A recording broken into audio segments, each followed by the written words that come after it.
নিত্য নিত্য আমল পেতে হলে, ভালো আমল পেতে হলে আমাদের চ্যানেলটিকে সাবস্ক্রাইব করে রাখুন। পাশে বেল আইকনে ক্লিক করে দিন যেন আমাদের নতুন ভিডিও আপলোড দেওয়ার সাথে সাথে নোটিফিকেশন চলে যায়। সবাই ভালো থাকুন। জাদুটোনা থেকে বাঁচার আমল। পৃথিবীতে দুষ্ট মানুষের অভাব নেই। নানাভাবে তারা মানুষকে কষ্ট দেয়।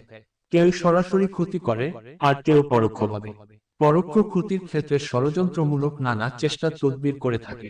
সেগুলোর একটি হলো জাদুটোনা করা। তাছাড়া জিন কিংবা শয়তানও নানা ধরনের ক্ষতি করতে পারে। জাদুটোনা থেকে বেঁচে থাকতে বিভিন্ন আমল করতে হয়। জাদুটোনায় আক্রান্ত ব্যক্তির চিকিৎসার বিভিন্ন পদ্ধতি রয়েছে।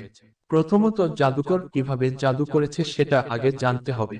যদি জানা যায় যে জাদুকর কিছু চুল নির্দিষ্ট কোনো স্থানে অথবা চিরুনির মধ্যে অথবা অন্য কোনো স্থানে রেখে দিয়েছে, যদি স্থানটি জানা যায়, তাহলে সে জিনিসটি পুড়িয়ে ফেলে ধ্বংস করে ফেলতে হবে, যাতে জাদুর কার্যকারিতা নষ্ট হয়ে যায়, জাদুকর যা করতে চেয়েছে সেটা ব্যর্থ হয়ে যায়। দ্বিতীয়ত, জাদু নষ্ট করার ক্ষেত্রে ঝাড়ফুঁকের বড় ধরনের প্রভাব রয়েছে। ঝাড়ফুঁকের পদ্ধতি হচ্ছে জাদুতে আক্রান্ত রোগীর ওপর অথবা কোনো একটি পাত্রে আয়াতুল কুরসি অথবা সূরা আরাফ, সূরা ইউনূস, সূরা তত্ত্বহার জাদু বিষয়ক আয়াতগুলো পড়বে। এগুলোর সাথে সূরা কাফিরুন, সূরা ইখলাস, সূরা ফালাক ও সূরা নাস পড়বে এবং রোগীর জন্য দোয়া করবে।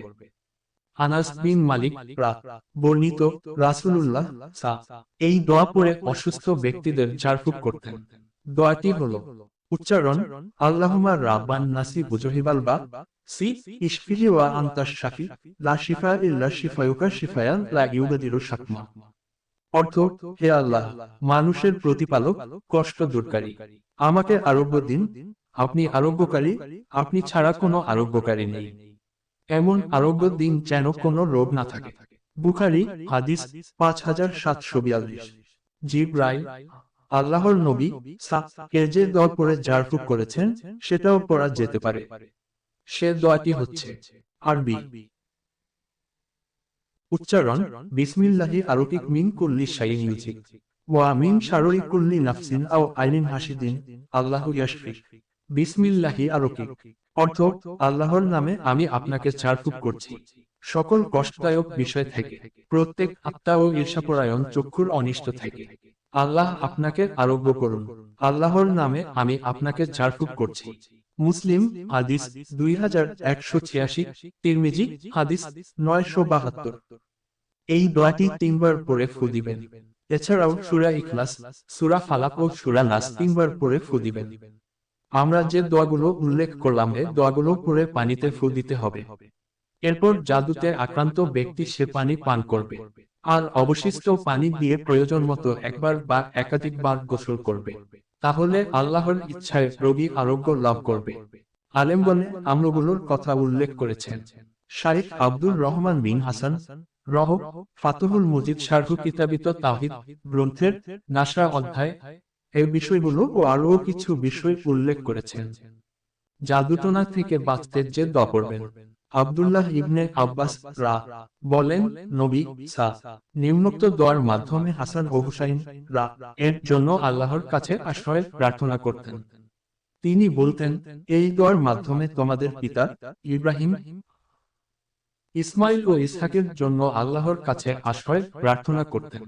দোয়াটি হলো উচ্চারণ: আউযু বিকালিমাতিল্লাহি তাম্মাতি মিন কুল্লি শায়তানিন ওয়া হাম্মাতিন ওয়া মিন কুল্লি আইনিন লাম্মাতিন। অর্থ: আমি আল্লাহর পরিপূর্ণ কলেমার দ্বারা প্রত্যেক শয়তান, বিষাক্ত প্রাণী এবং প্রত্যেক কুদৃষ্টির অনিষ্ট থেকে আশ্রয় কামনা করছি। সহিহ বুখারী হাদিস 3371। উসমান বিন আফফান থেকে বর্ণিত, রাসূল ইরশাদ করেন, যে ব্যক্তি সকাল সন্ধ্যায় 3 বার এই দোয়া পড়বে, আল্লাহ তাআলা তাকে সব ধরনের বিপদ আপদ থেকে রক্ষা করবেন। অন্য বর্ণনায় আছে, আল্লাহ তাআলা তাকে সব ধরনের রোগ ব্যাধি থেকে হেফাজত করবেন। তিরমিজি হাদিস 3388। দোয়াটি হলো আরবি উচ্চারণ: বিসমিল্লাহিল্লাযী লা ইয়াদুররু মা ইসমিহি শাইউন ফিল আরদি ওয়ালা ফিস সামাই ওয়া হুয়াস সামিউল আলীম। অর্থ: আল্লাহ তাআলার নামে, যার নামের বরকতে আকাশ ও মাটির কোনো কিছুই কোনো অনিষ্ট করতে পারে না। তিনি সর্বশ্রোতা, সর্বজ্ঞানী। জাদুটোনা দূরের চিকিৎসা ও আমল। 7টি কাঁচা বড়ই পাতা সংগ্রহ করে পাতাগুলো গুঁড়া করবে। এরপর গুঁড়াগুলো পানিতে মিশিয়ে সে পানিতে উল্লিখিত আয়াত ও দোয়াগুলো পড়ে ফু দিবে। তারপর সে পানি পানি করবে আর কিছু পানি দিয়ে গোসল করবে। যদি কোন পুরুষকে স্ত্রী সহবাস থেকে অক্ষম করে রাখা হয় সেক্ষেত্রেও আমলটি উপকারী। 7টি বড়ই পাতা পানিতে ভিজিয়ে রাখবে। তারপর সে পানিতে উল্লিখিত আয়াত ও দোয়াগুলো পড়ে ফু দিবে। এরপর সে পানি পান করবে ও কিছু পানি দিয়ে গোসল করবে। জাদুগ্রস্ত রোগী ও স্ত্রী সহবাসের অক্ষম করে দেওয়া ব্যক্তির চিকিৎসার জন্য বড়ই পাতার পানিতে যে আয়াত ও দোয়াগুলো পড়তে হবে সেগুলো নিম্নরূপ: 1. সূরা ফাতিহা পড়া। 2. আয়াতুল কুরসি পড়া। আয়াতুল কুরসি সম্পর্কে জেনে নিতে ক্লিক করুন এখানে। 3. সূরা আরাফের জাদু বিষয়ক আয়াতগুলো পড়া। সে আয়াতগুলো হচ্ছে: অর্থ: সে বলল, তুমি যদি কোন নিদর্শন নিয়ে এসে থাক তাহলে তা পেশ কর যদি তুমি সত্যবাদী হয়ে থাক। তখন তিনি নিজের লাঠিখানা নিক্ষেপ করলেন এবং তৎক্ষণাৎ তা জলজ্যান্ত এক অজগরে রূপান্তরিত হয়ে গেল। আর বের করলেন নিজের হাত এবং তার সঙ্গে সঙ্গে দর্শকদের চোখে ধবধবে উজ্জ্বল দেখাতে লাগলো। ফেরাউনের সাঙ্গ পাঙ্গরা বলতে লাগলো, নিশ্চয় লোকটি বিজ্ঞ জাদুকর। সে তোমাদের দেশ থেকে তোমাদের বের করে দিতে চায়। এ ব্যাপারে তোমাদের মতামত কি?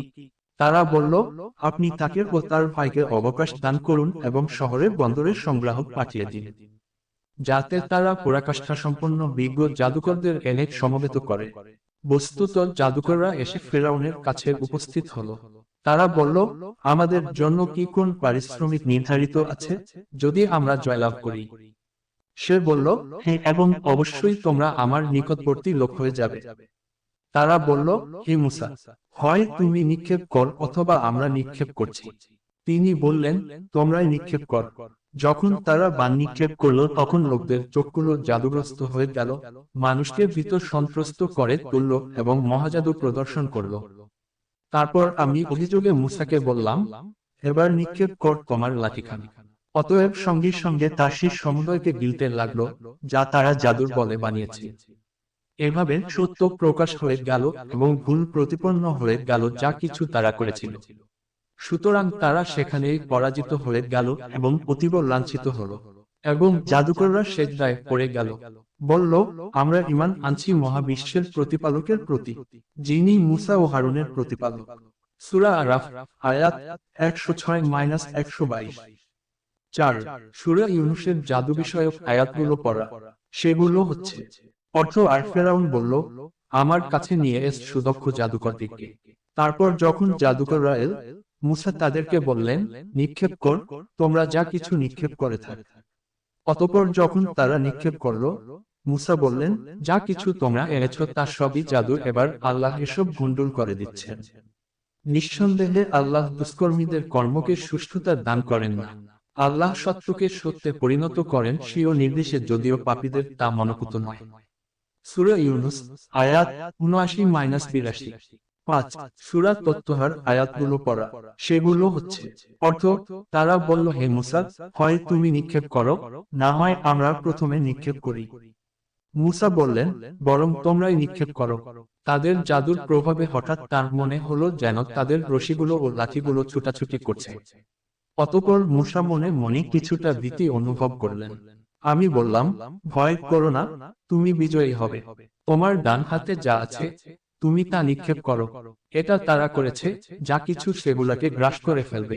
তারা যা করেছে তা তো কেবল জাদুকরের কলাকৌশল। জাদুকর যেখানেই থাকুক সফল হবে না। সূরা তহা, আয়াত 65-69। 6. সূরা কাফিরুন পড়া। 7. সূরা ইখলাস, সূরা ফালাক ও সূরা নাস 3 বার করে পড়া। 8. বিভিন্ন দোয়া দরুদ পড়া। আপনারা দেখছেন 121 রানা টিভি।